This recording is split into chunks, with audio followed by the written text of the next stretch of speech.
Warning: our YouTube channel and its videos may contain scenes, language, and content that may not be appropriate for all audiences. These videos include surveillance footage, undercover pursuit of suspects, actual police and rescue operations, and fearless confrontations. If you do not approve of the content, please do not watch our videos. If you wish to continue, we strongly advise that you proceed with caution.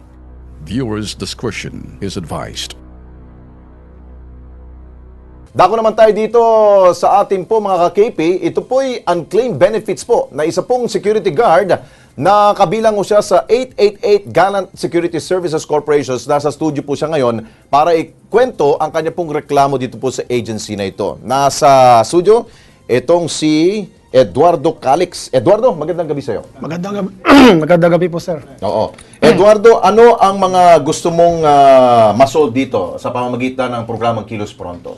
Sir, ang gusto ko lang mangyari, yung na-claim yung remaining 13-month pay ko na hindi pa may bigay up to now. Then yung compensation, sir, ng salary ko from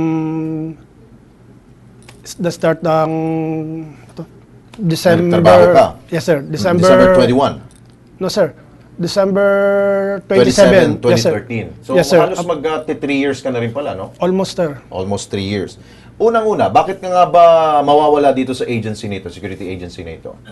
Hindi naman po ako totally nawala, sir. Bali, plinoting nila ako. Anong rason? Bakit ka na floating? Itong last na dineploy nila ako yung panibagong detachment, sir, sa PSI. Then may nagparating sa kanila ng problema na yung araw na nakita daw ako ng taga PSI na nasa duty daw ako na nakaupo daw ako the whole day sa isang malit lang po na guardhouse. Then nakataas pa daw ang boat na pa ako. Oo. So ito ba ang basis kung bakit ka inilagay sa floating status ng ahensya mo? Maaari po siguro, sir, ganun. Pero gusto mong makuha dahil ayaw mo na magtrabaho dito sa agency na ito. Ganun po ba, Eduardo? So far, sir, kung gano'n na lang po sana, sir. No. So gusto mo lang makuha itong mga benefits mo? Yes, sir. Lalong-lalo nitong kalahati ng 13-month pay mo. Okay, makakausap natin sa linya ng telepono ho, ang General Manager ho ng 888 Gallant Security Services Corporation. Walang iba kundi si Ginoong Ronald De Los Santos. Ginoong De Los Santos, magandang gabi ho. Si Alex Santos po to sa Kilos Pronto. Yes, sir. Good evening po. Oo.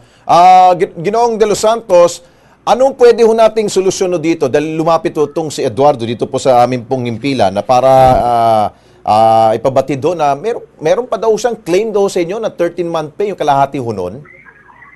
Actually, sir, tinatawagan namin siya for that purpose na sana mag-claim na niya yung 13-month pay. Actually, sir, nasa na po yun, for release na po yung 13-month pay niya. Pero despite po sa mga tawag namin sa kanya, ang ginawa po niya is dumiretso siya sa dole.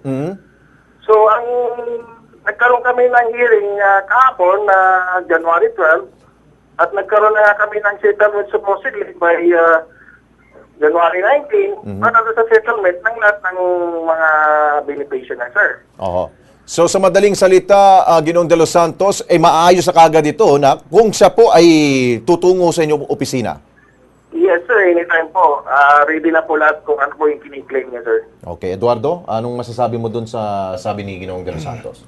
Sir, since nagkaroon kasi kami ng agreement sa DOLE na mag-meet up sa January 19, yes, sir.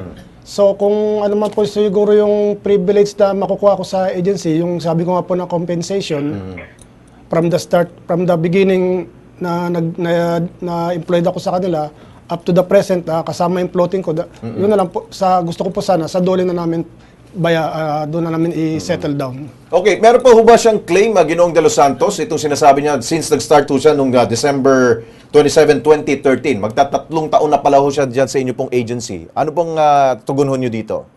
Actually, sir, yan po yung sinasabi niya. So, mas maganda po, sir, siguro pumunta siya sa opisina para pag-usapan namin yan. Kung ano man yung kiniklaim niya, at naman po kami ibigay sa kanya kung ano yung mga claim. Okay. At least namagitan na ho dito ang Labor Department po, no? Para at least maayos na ho at hindi na humantong ito sa kasuhan. Sir, opo. Ang profile gusto namin, sir.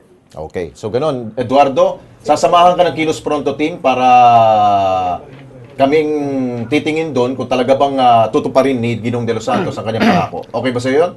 Wala po sir problema. Okay. Ginong De Los Santos, maraming salamat po sa inyong panahon dito po sa Kilos Pronto. Good evening, sir. Salamat, sir. Good evening po, sir. Thank you. Okay, maraming salamat. Ayun, Eduardo, sasamahan ka ng team namin, ha? At may sasabihin ka pa? Yung nga po, yung regarding sa sinabi niya kanina sa akin na yung 13-month pay namin ay 13-month pay ko nga na ready for pick up na daw po sa opisina. Sir, paano ko ipipick up yun yung 13-month pay ko?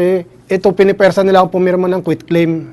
Release and quit claim. Yes sir, which is as to my own knowing na once na pinilapan ko to, waive na lahat ng privileges na Hindi. maaaring ipaglabang Hindi, ko. nadala nyo na yan sa dole, eh. Kaya hindi may papatupad yan.